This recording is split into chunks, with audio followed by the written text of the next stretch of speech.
Bien, vamos a desarrollar la primera clase teórica de este programa de ciencias básicas. Ustedes, ya según cronograma, tienen ya una programación exclusivamente orientado a los temas de ciencias básicas, ¿no? Redundando, que van desde embriología, histología, fisiología, anatomía y farmacología, y en algunos casos, dependiendo del capítulo, va a llegar hasta semiología incluso, ¿ya? Dependiendo del aparato o sistema en el que vayamos a estudiar, va a predominar alguno de ellos. Por ejemplo, en la parte osteomuscular, por supuesto que va a predominar un poco más la parte de anatomía, ¿no es cierto? Pero un punto que se suele dejar muy en el aire, y que a veces desde pregrado tenemos muchos problemas, es el desarrollo embriológico del sistema osteomuscular. Porque siempre hablamos del desarrollo embriológico genitourinario, del desarrollo embriológico gastrointestinal, etcétera. A veces del cardiovascular, pero muy poco se habla de la embriología de los músculos y los huesos, ¿ya?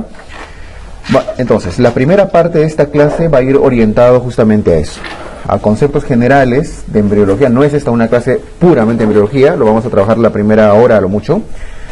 Conceptos básicos de embriología del sistema osteomuscular y algo de histología, algo de características de los huesos, fases de la osificación, tipos de osificación, etc.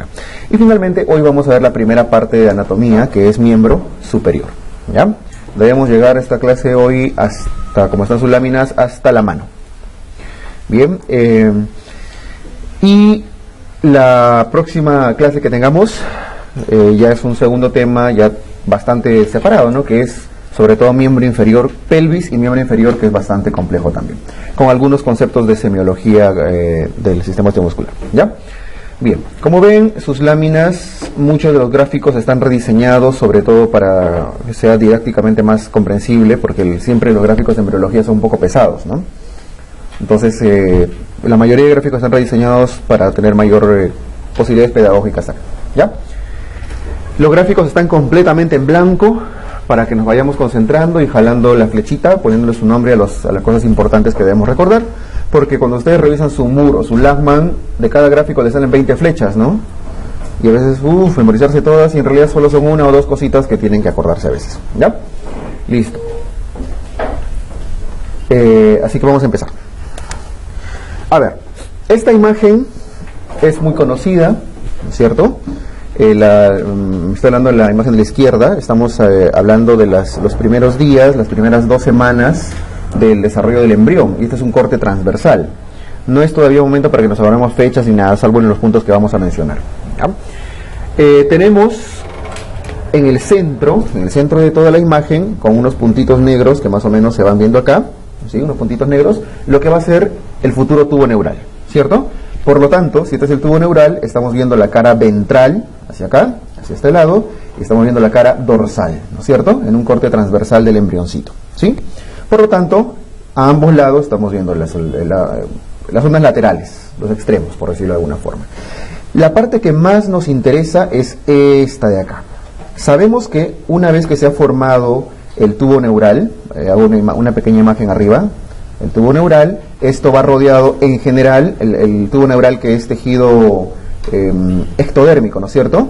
Hacia adelante, el ectodermo va cogiendo una capa de mesodermo y hacia adelante de endodermo. Es la capa trilaminar, ¿cierto? Endodermo, que usualmente se representa de amarillito, mesodermo, que usualmente se representa de rojo, y ectodermo, que usualmente se representa de celeste. Del ectodermo, ¿qué cosa sale? Eso es embriología general. Del ectodermo sale en general la piel, los anexos y el sistema nervioso central, ¿no es cierto? Del mesodermo sale la mayor cantidad de tejido osteomuscular, la mayor parte de los huesos, músculos, peritoneo, pleura, tejido conjuntivo, mesénquima, etc. Y del endodermo sale la mayor parte de vísceras huecas. Del endodermo sale el esófago, el estómago, el hígado, todas las vísceras en general. Nos estamos ubicando entonces, ¿no es cierto? Entonces, una vez que la capa trilaminar ya se formó y tenemos ectodermo, mesodermo y endodermo, ¿qué cosa va a ocurrir acá? Bien, miren esta imagen de acá. Si esto es el tubo neural, ¿de dónde venía el tubo neural? ectodermo, ¿no es cierto? Del ectodermo hacia los costados está rodeado de mesodermo. Lo que rodea al tubo neural va a ser mesodermo, y ahorita lo vamos a dividir. Y este mesodermo se divide en tres partes. Un mesodermo que acá está de marroncito, que es el mesodermo, como está al costadito de la línea axial, se llama mesodermo paraaxial, ¿cierto? Mesodermo paraaxial, o pueden decir mesodermo medial, porque está al costadito del tubo neural. Este rojito viene a ser el mesodermo intermedio. Por lo tanto, este que está de amarillito sería el mesodermo lateral, ¿cierto? Eso es lo primero que tenemos que tener claro. Regresando. El tubo neural proviene del ectodermo y hacia los costados está rodeado de mesodermo. El mesodermo se divide en tres partes. Vamos a ponerle su nombre. El mesodermo paraaxial, P axial estoy poniendo, el marroncito. El rojo viene a ser el mesodermo intermedio y el amarillo viene a ser el mesodermo lateral, ¿cierto? Eso está fácil de reconocer. Ahora, ¿cuál es la parte que más nos interesa?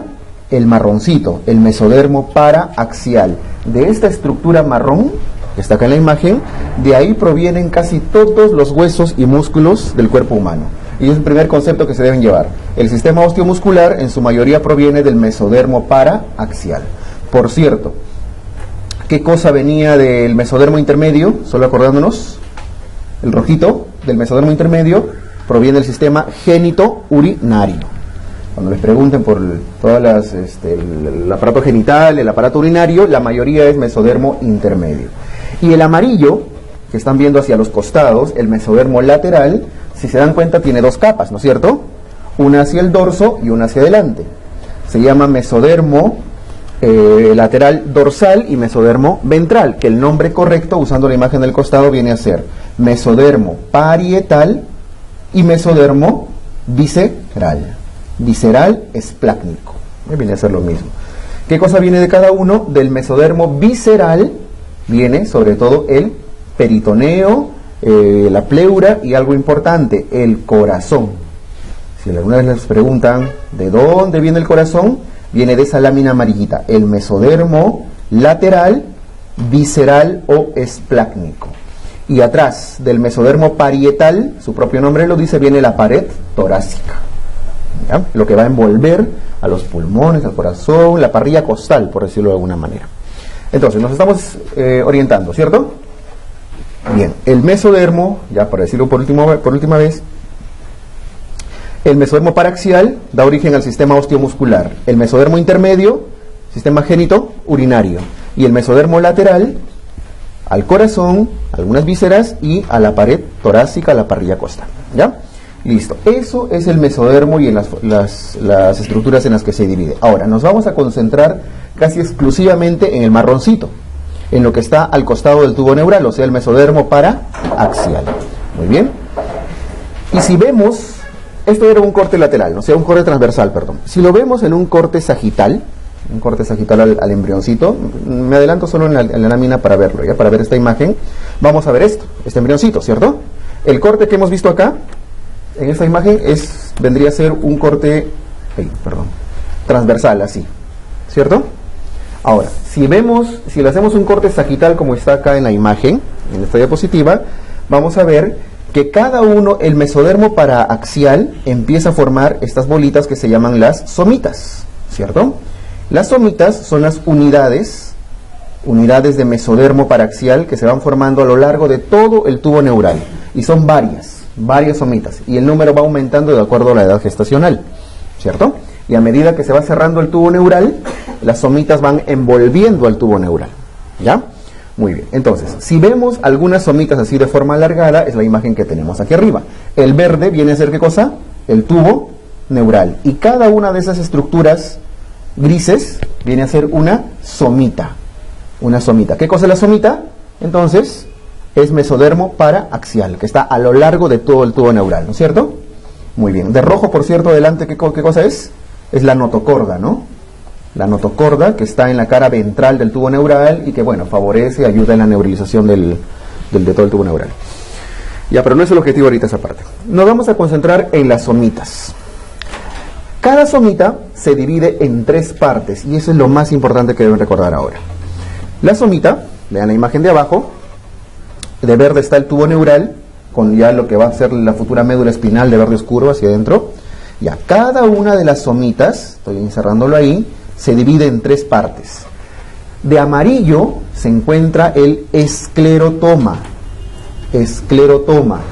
Ese nombre toda la vida se lo van a tener que recordar. El moradito viene a ser el miotoma. Y el rosadito de la imagen viene a ser el dermatoma. Nombres conocidos, ¿no? Esclerotoma, miotoma y dermatoma. Aquí está dividido entre 3. Algunos textos, por ejemplo el mismo Moore, los divide solo en 2 partes. Una de ellas, el esclerotoma, lo estoy poniendo abajo, de una E, esclerotoma el amarillo y, un favorcito, ¿puedes sacar el ventilador por qué? ¿Yo? O cualquier, porfa, pues, porfa. Porque voy a escribir algo ahí, no sé, no lo van a ver. Ya está, gracias. Ya, Moore, por ejemplo, dice que el amarillo es el dermatoma y al morado con el rosado le llama con una sola palabra dermomiotoma. DM le ponemos, dermomiotoma. Pero al final son 2 partes, ¿no es cierto? Muy bien. ¿A qué estructura da origen cada una de estas partes del somita? El esclerotoma, el amarillito, va a dar origen sobre todo a la piel, a la dermis, a los anexos de la dermis. Su propio nombre lo dice, ¿no es cierto? Perdón, disculpen. Disculpen, es el dermatoma, es el que da origen a la piel. El esclerotoma da origen a los cartílagos y a los huesos. Y si se dan cuenta, como está envolviendo al tubo neural, lo primero que va a formar son las vértebras, ¿no es cierto? Ya, esos son el esclerotoma. El moradito, que es el miotoma, va a dar origen a los músculos. Y el rosado, que es el dermatoma, va a dar origen a la dermis, a partes de la piel. ¿Ok? Esa es la estructura de un somita. Ahora, por supuesto que la parte que más nos interesa es la parte amarilla, el esclerotoma, que va a formar las vértebras inicialmente, y luego el resto de huesos, y el moradito, que va a ser el miotoma. Muy bien, listo. ¿Esto en qué momento de la edad gestacional sucede? A la 4ª semana. En la 4ª semana, cada uno de los somitas ya se está dividiendo en dermatoma, miotoma y esclerotoma. ¿Ok?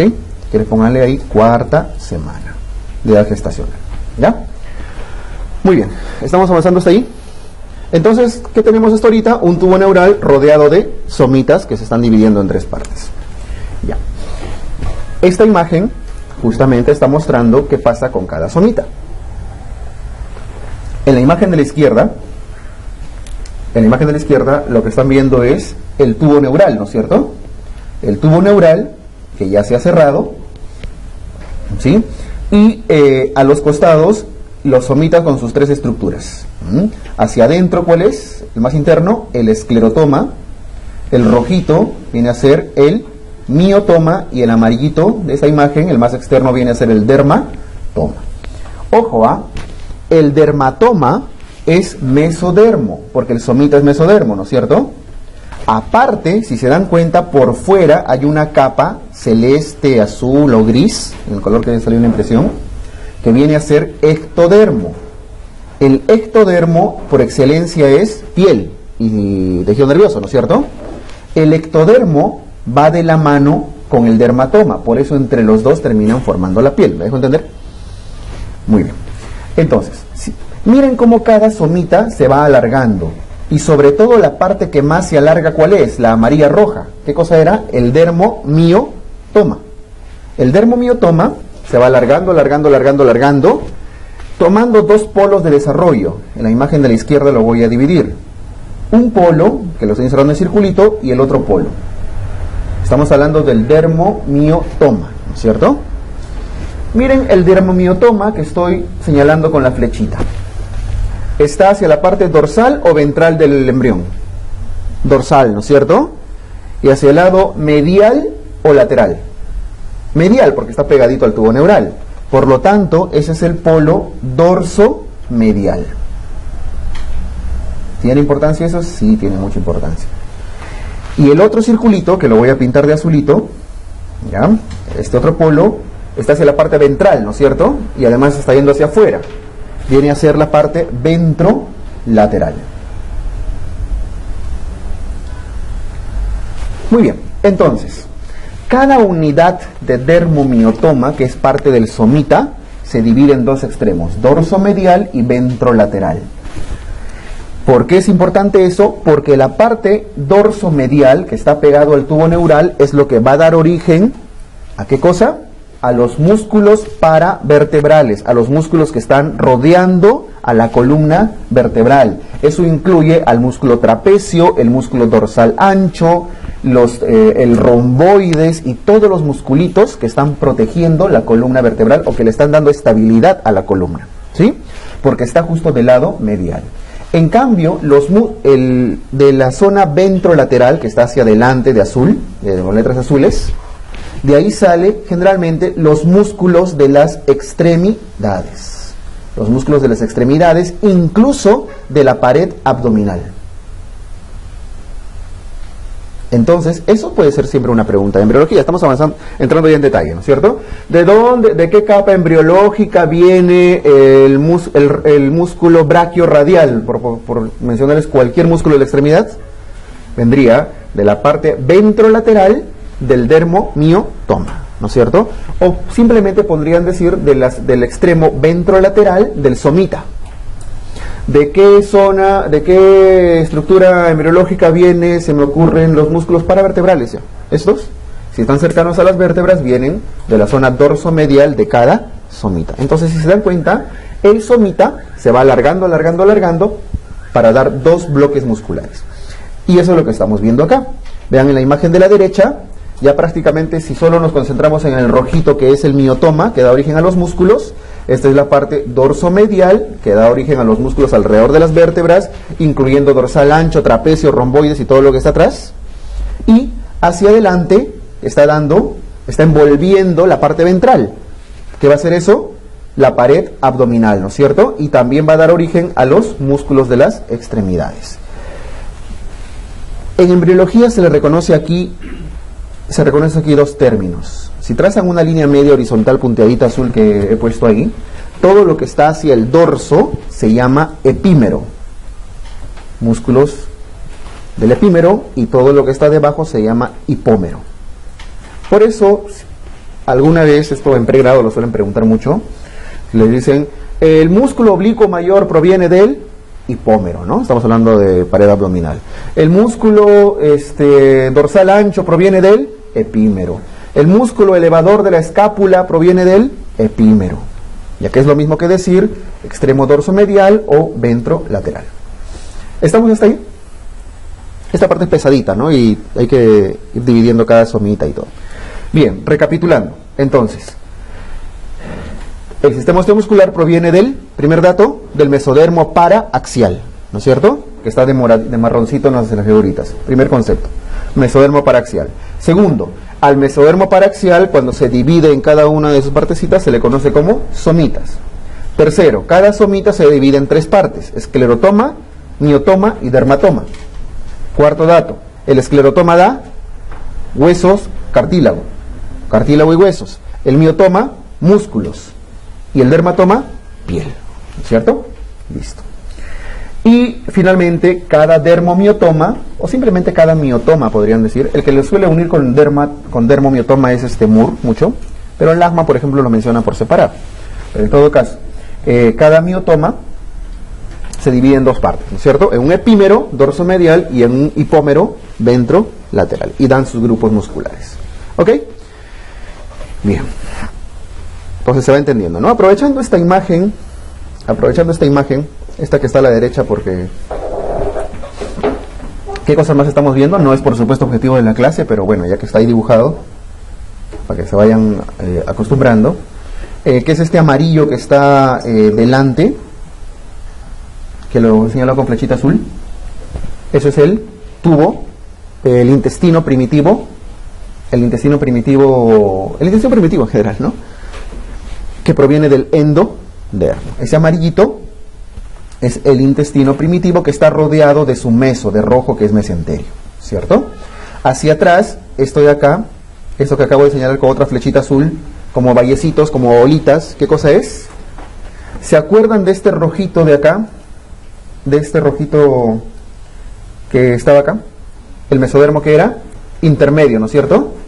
¿Se acuerdan de ese mesodermo intermedio? Porque era paraxial, intermedio y lateral, ¿no es cierto? Ya, este mesodermo intermedio aumentó de volumen, aumentó de tamaño, y es lo que estamos viendo acá. Eso que he señalado con flechita azul, esa bolita. ¿Qué cosa daba origen al mesodermo intermedio? Al sistema génito urinario. Y se divide incluso en dos partes, una parte medial y una parte lateral. La parte medial, si lo dividen con línea punteada, la parte medial da origen a las gónadas, que ya sea testículos u ovarios, y la parte lateral da origen a los riñones. Entonces, si les preguntan, ¿los riñones de dónde vienen? Del mesodermo intermedio lateral, ¿cierto? Y las gónadas de dónde vienen? Del mesodermo intermedio medial. Y así. Está claro, ¿no? En esta imagen está también, si se han dado cuenta, el esclerotoma ya dio origen a las vértebras. Ya se cerró la vértebra completamente. ¿De dónde venían las vértebras? Del esclerotoma del mesodermo paraaxial, ¿cierto? Listo. ¿Alguien quiere salir a exponer? A explicarlo, dibujarlo. Sería la idea, ¿no? En algún momento. Bien, entonces esta imagen ya está fácilmente comprensible, creo, y vemos la cantidad de somitas que se van formando. Ahora, no se cuentan somitas en realidad, o sea, la edad gestacional no se calcula por número de somitas, sino más bien por cuánto de relieve se ve en el fetito. No es un dato importante. La cosa es que los somitas se dividen en dos grupos. La parte superior, que corresponde a los cuatro primeros, ¿ya? Los cuatro primeros somitas, se les llama en realidad somitómeros. Somitómeros. Y luego el resto, en realidad todos son somitas, sino que a alguien se le ocurrió simplemente darle un nombre especial a la parte de arriba, a los somitómeros. ¿Por qué? Porque esos somitómeros dan origen a los músculos de la cabeza. Los músculos de la cabeza, los músculos cefálicos, el occipital, parietal y todos estos, ¿no? Todos los que mueven la cabecita. En cambio, los somitas dan el resto de músculos. El punto de corte suelen ser el hioides. Algunos dicen que los somitómeros dan origen a los músculos supraioideos y los somitas en general a los músculos infraioideos. Un dato quizá irrelevante, pero que bueno, lo van a leer en algún momento. Esta imagen tiene aproximadamente 4 semanas más o menos. Aproximadamente 4 semanas. ¿Por qué? Porque los somitas aún no han dado origen a las extremidades. Cuando veamos otra imagen, me adelanto un ratito, esa de la derecha, no sé si le ven sus yemitas de bracitos y piernitas. Ya, esa imagen es de 6 semanas aproximadamente. Entonces el datito siempre va a ser a qué edad se empiezan a formar las yemas de las extremidades. A la 6ª semana aproximadamente, ¿ya? Después vamos a continuar con esa imagen, no se preocupen.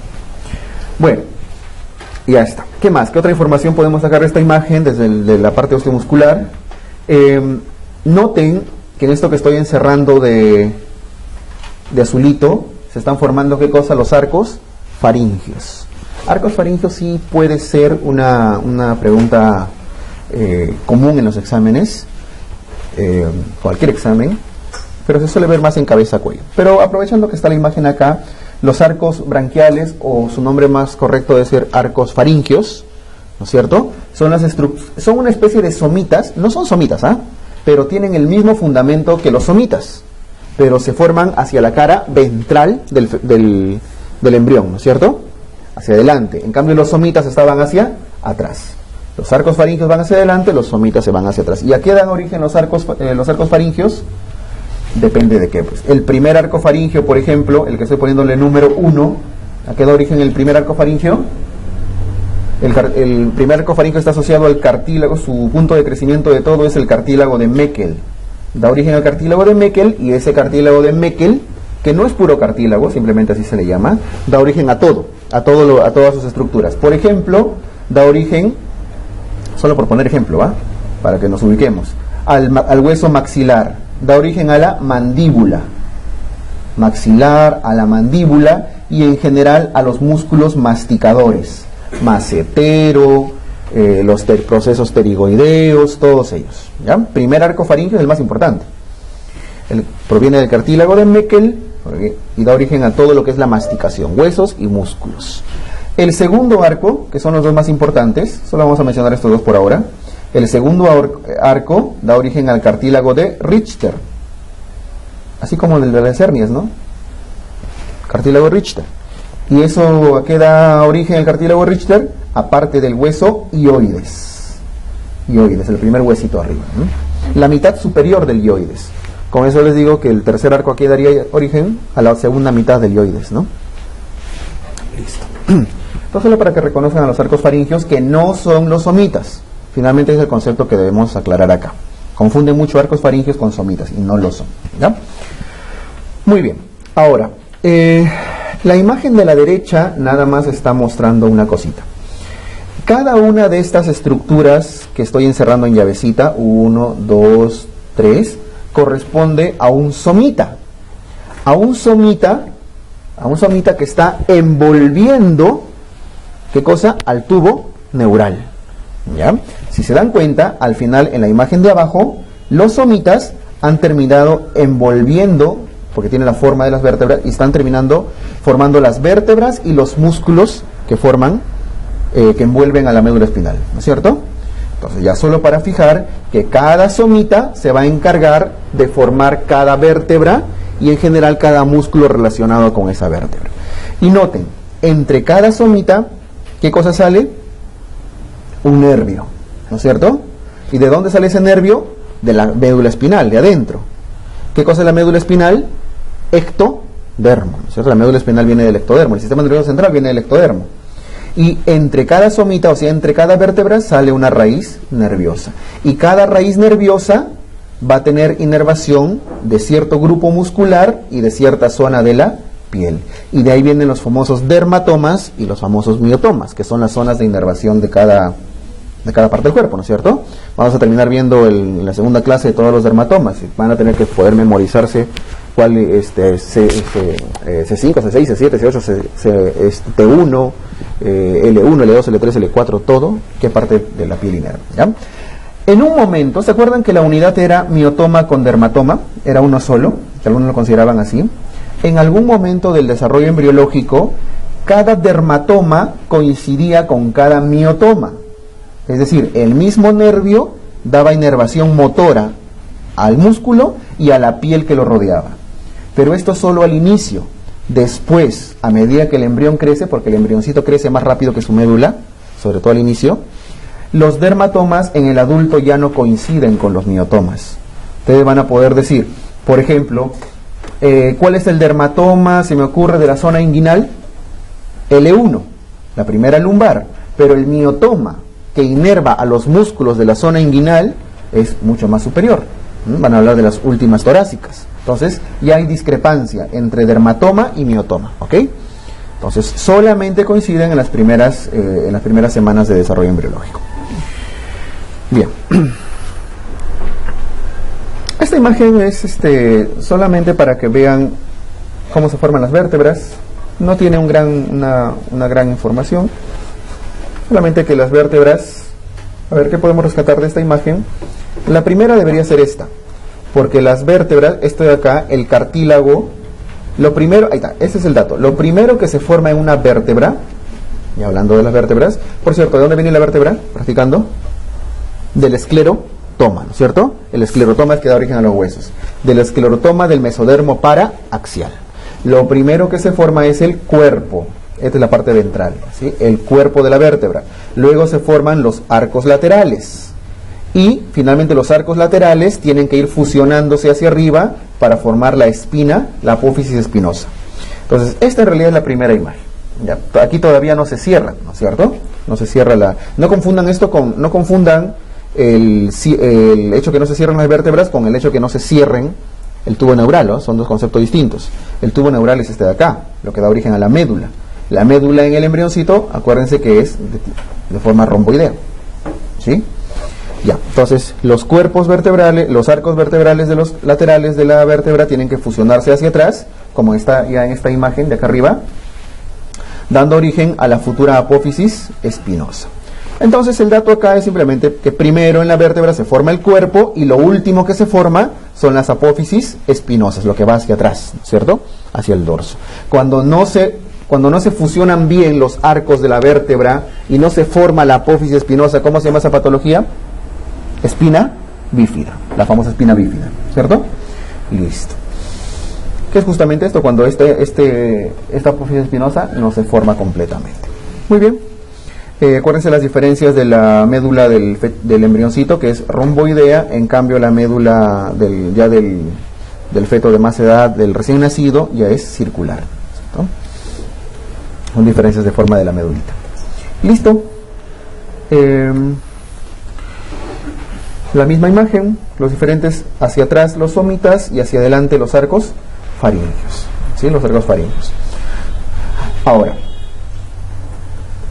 ya para cerrar esta parte osteomuscular, habíamos dicho que las extremidades empiezan a formarse aproximadamente a la sexta semana, ¿no? Las yemitas, tanto de los miembros superior como del miembro inferior.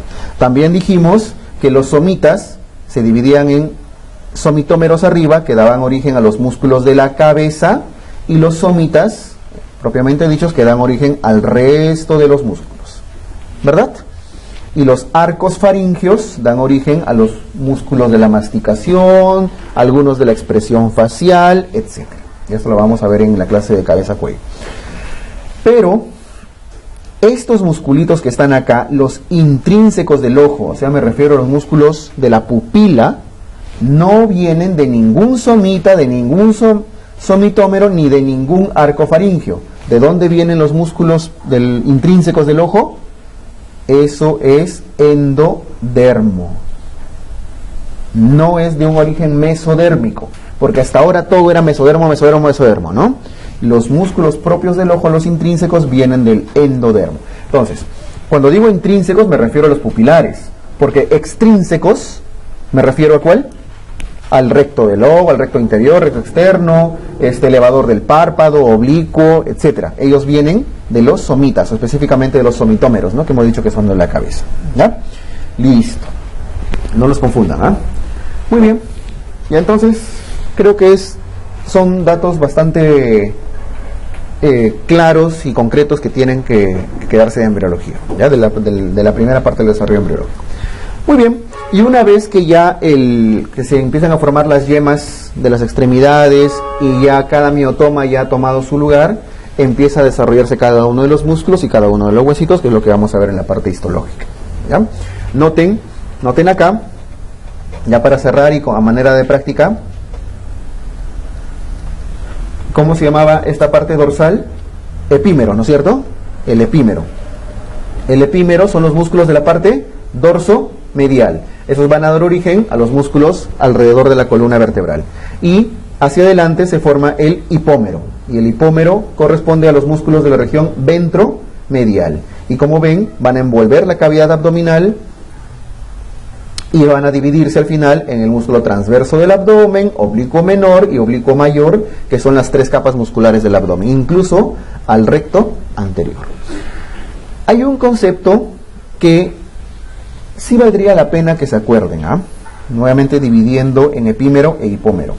Usualmente se dice que los músculos del epímero principalmente hacen extensión del tronco, o sea, son los músculos que van a hacer que ustedes se tiren para atrás, ¿no? Se encorven hacia atrás.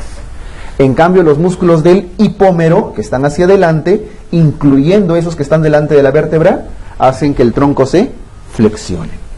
Esa es la razón por la que el dermomiotoma se dividía en dos partes. Hacia atrás mandaba el paquete extensor y hacia adelante el paquete flexor. Eso se entiende fácil en el tronco, ¿no es cierto? Pero también aplica para ciertos extensores y flexores de las extremidades, que ahorita lo vamos a ver.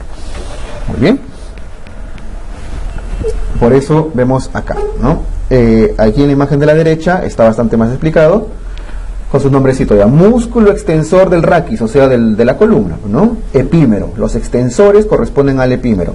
Y los músculos flexores del raquis, de la columna, de todo el tronco, corresponden al hipómero. ¿Ok? Listo. Ahora, en el caso de las extremidades, eso es el tronco, porque en las extremidades, tanto extensores como flexores, sí vienen del hipómero, ¿ya? de los músculos que se fueron hacia la parte ventral. ¿Estamos? Listo. Entonces, epímero, extensor de la columna, hipómero, flexor de la columna y además extensor y flexor de todas las extremidades. Por eso tenemos en el antebrazo, por ejemplo, compartimento de flexores y compartimento de extensores. En el muslo tenemos compartimento de extensores y compartimento de flexores, ¿cierto? Porque van creciendo de forma separadita. Y aquí ya en esta imagen ven cómo se está formando el huesito. ¿Qué edad gestacional teníamos en esta imagen? 6 semanas, ¿no? Cuando ya se empezó a formar la yemita y los primeros esbozos de cartílago de la 6ª semana. ¿Listo? Y ven cómo de cada somita se van expandiendo cada grupo muscular que al final se fusionan, ¿no? Para dar origen a cada uno de los músculos. ¿Ok? Muy bien. Cerramos entonces. Esta imagen es solo para que vean cómo al final se van fusionando cada uno de los somitas y forman todos los músculos. Por ejemplo, en el caso del abdomen hay un montón de somitas, pero al final solo salen 3 músculos, ¿no? En la parte anterior. Oblicuo mayor, oblicuo menor y transverso. Entonces los somitas se van fusionando. Hacia arriba los músculos del miembro superior y hacia abajo lo del miembro inferior. ¿Ya? Muy bien. Con eso cerramos las nociones elementales de desarrollo embriológico del sistema osteomuscular. ¿Está claro? Ya. Listo. Son unos 10 conceptos más o menos que hemos sacado acá, que a la hora que repasen resáltenlo o escriban, ¿ya? ¿Quieren recordarlos? Listo, rapidito nada más. Primero, todo sale el mesodermo paraxial. 2, el mesodermo paraxial se divide en esclerotoma, miotoma y dermatoma. 3, el esclerotoma da origen a los cartílagos y huesos. 4, el miotoma da origen a los músculos. 5, el dermatoma da origen a la piel. 6, cada dermomiotoma se divide en un epímero y un hipómero. 7, del epímero salen los extensores de la columna y del hipómero salen los flexores y las extremidades en general. ¿Ya? ¿A qué edad gestacional empieza todo esto? A la 6ª semana. ¿Listo? No, ¿a qué edad? No es que empieza todo esto. ¿A qué edad empiezan a crecer las extremidades? A la 6ª semana. ¿Ok? Bien. Si eso está claro, vamos a la parte histológica de los huesitos. Bien, para eso, a ver, recordemos algo. El hueso típico es el hueso largo, ¿no? Es el huesito largo.